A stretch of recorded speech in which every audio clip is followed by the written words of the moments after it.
In the Midoriya labs, a young black man stared down at a test chamber. The man was dressed like any other scientist. However, what made him stand out was that almost all of him seemed to have been replaced with robot parts.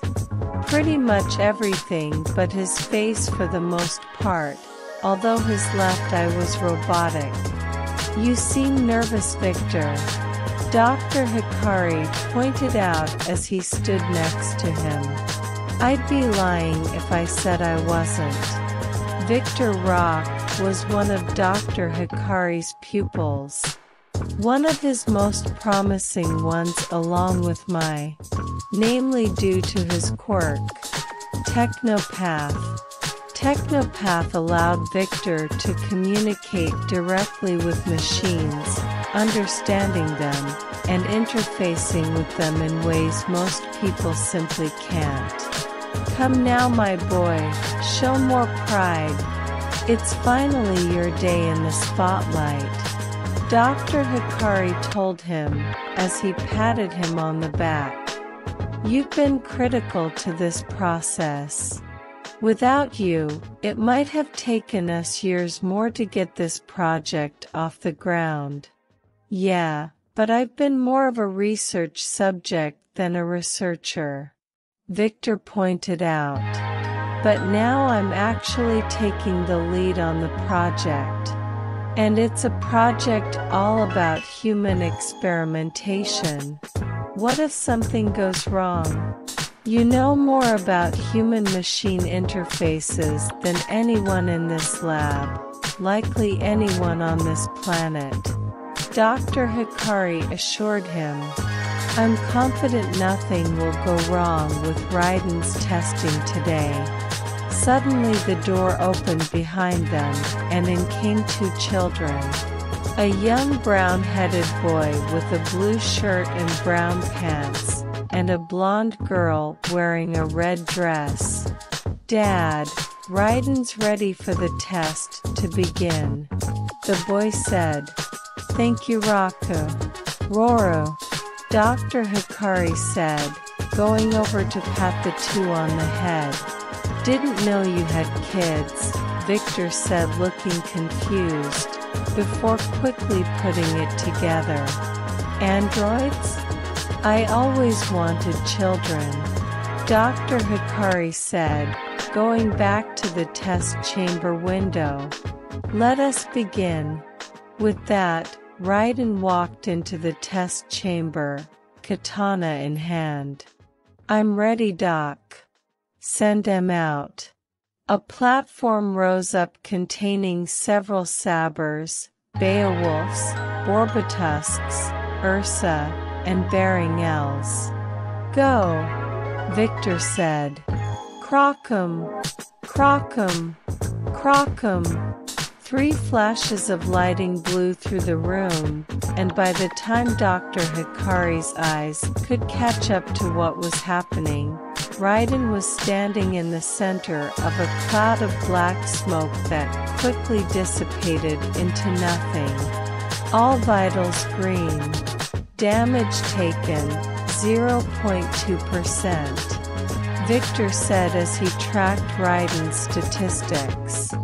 So many Grim destroyed in less than a second. "You've outdone yourself, Victor," Dr. Hikari praised, patting his student on the back.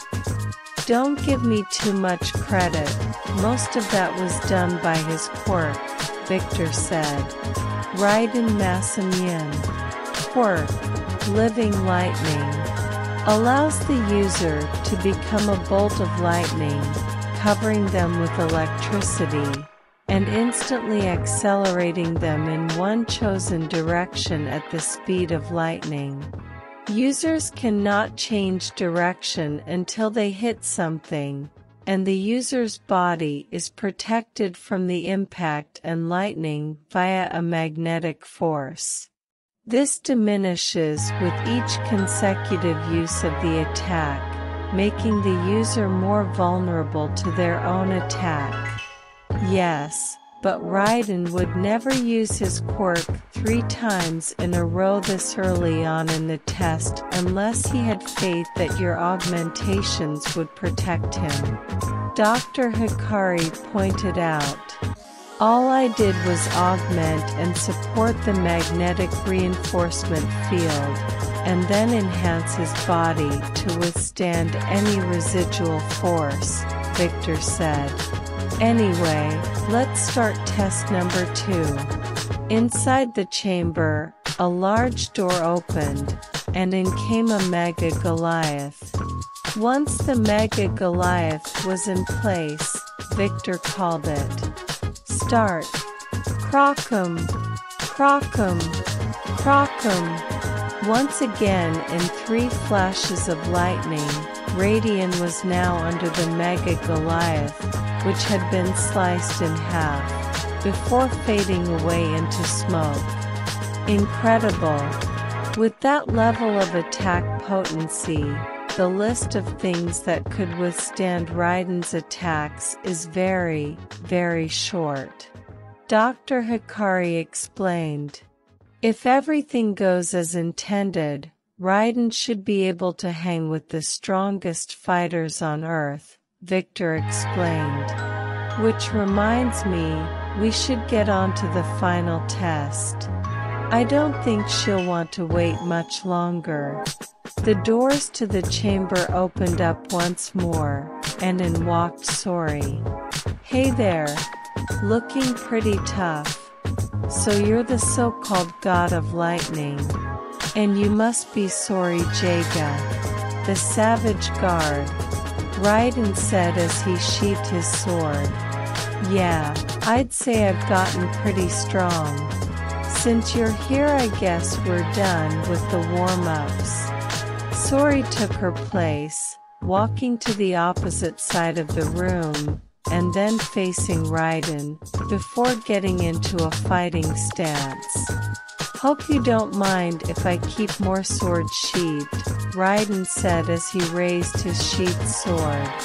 Much as I would love to tell you to unleash that bad boy, I'm not that stupid, and I don't have a death wish.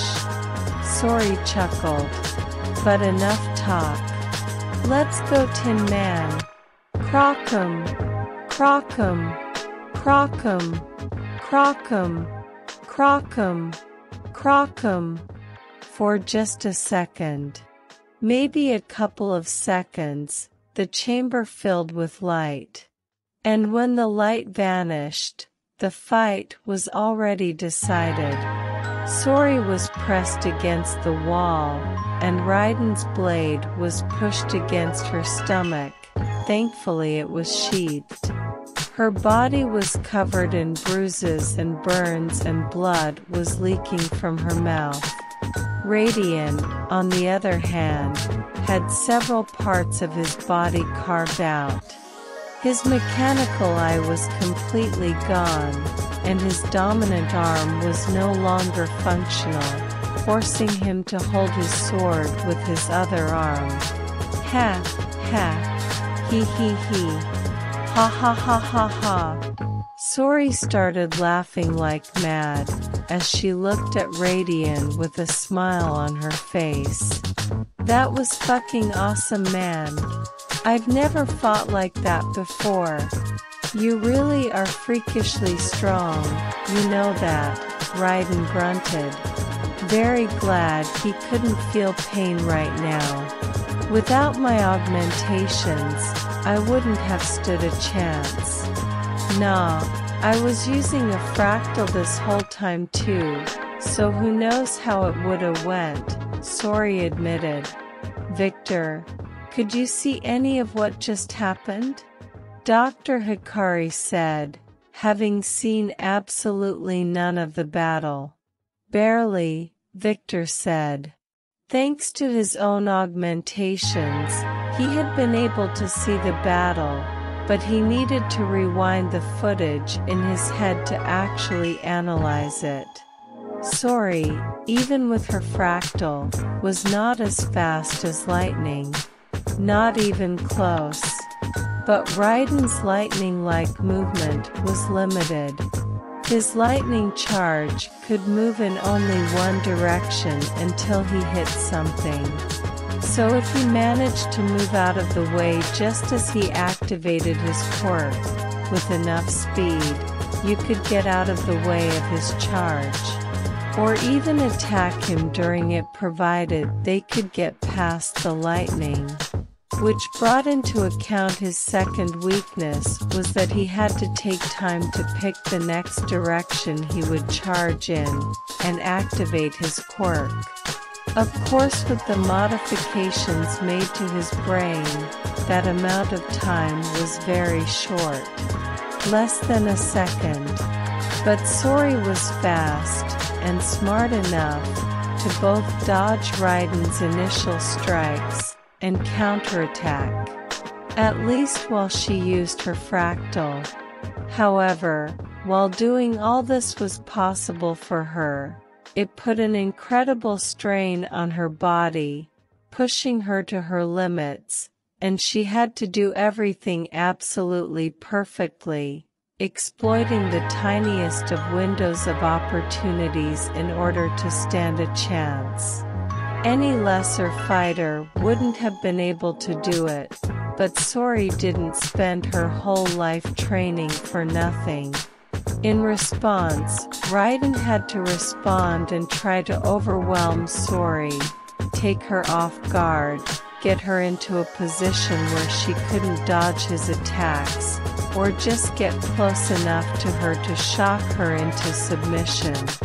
In the end, Sori took a gamble on the direction of Raiden's strike, guessed wrong, and got pinned.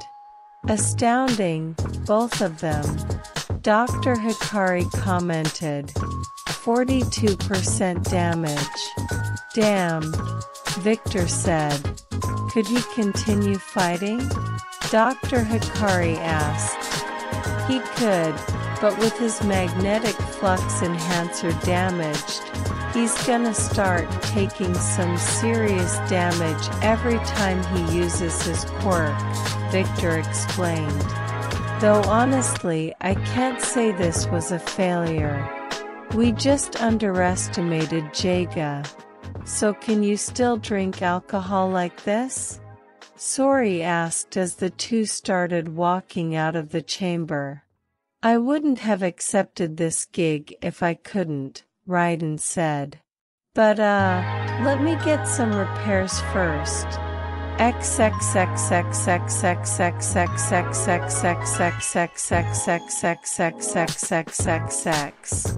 Meanwhile, in an FBI base, a man was doing paperwork in his office, when suddenly he heard a knock on the door.